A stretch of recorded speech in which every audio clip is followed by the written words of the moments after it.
What up, and welcome back to Headbangers Ball. Well, if you checked out one of the 8 sold-out shows W.A.S.P had across Europe recently, you'll already know that Blackie Lawless and his cohorts overstepped the boundaries of good taste by a small step, or maybe even a mile, depending on your personal perspective. The new W.A.S.P stage show includes the beheading of a pig, and my personal favorite, a nun being raped by a knife strapped to Blackie's cod piece. Needless to say, there's quite a bit of blood flying around. Marilyn Manson have also continuously courted controversy with their onstage show antics, and it's no secret that Mr. Munster, or Mr. Manson himself, is a big W.A.S.P fan. So Headbangers Ball took the opportunity to recently ask Blackie what he thinks of the Marilyn Manson.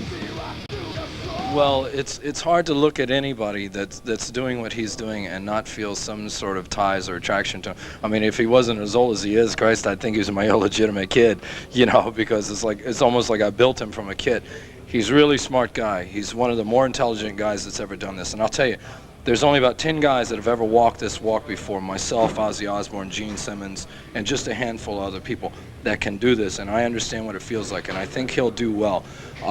We have gotten a fax from them where they want to remix Animal.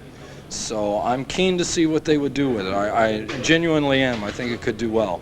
So, but at any rate, you know, whether they do that or there's talk that we may even do some shows with them in America. I'm looking very, very forward to that because our feelings are, if that comes off, it'll probably be the most exciting tour of the year in America, because I can see myself night after night out on the bus trying to outdo this kid going, give me 8 nuns and 12 priests and 3 pigs, and when I think of something else, get that for me too. You know, and I know he's going to be doing the same thing. Notice that this kind of music runs in cycles.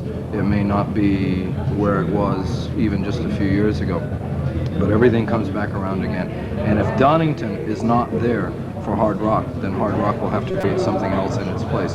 So I don't necessarily worry about the name of the venues. I worry about the genre itself. We did 4 shows in America before we came over here to do this. The people that saw us that have seen Kiss as well said the one thing they kept seeing at both of our shows and Kiss's shows was that there was, number one, there was more younger people there than they even dreamed that there would be.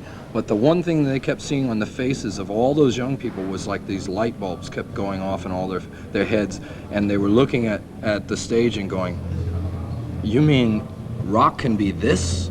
We didn't know that it could do this, you know? It's like, what have we been missing out for the last however many years? You know, we had no idea at all it could ever be anything like this.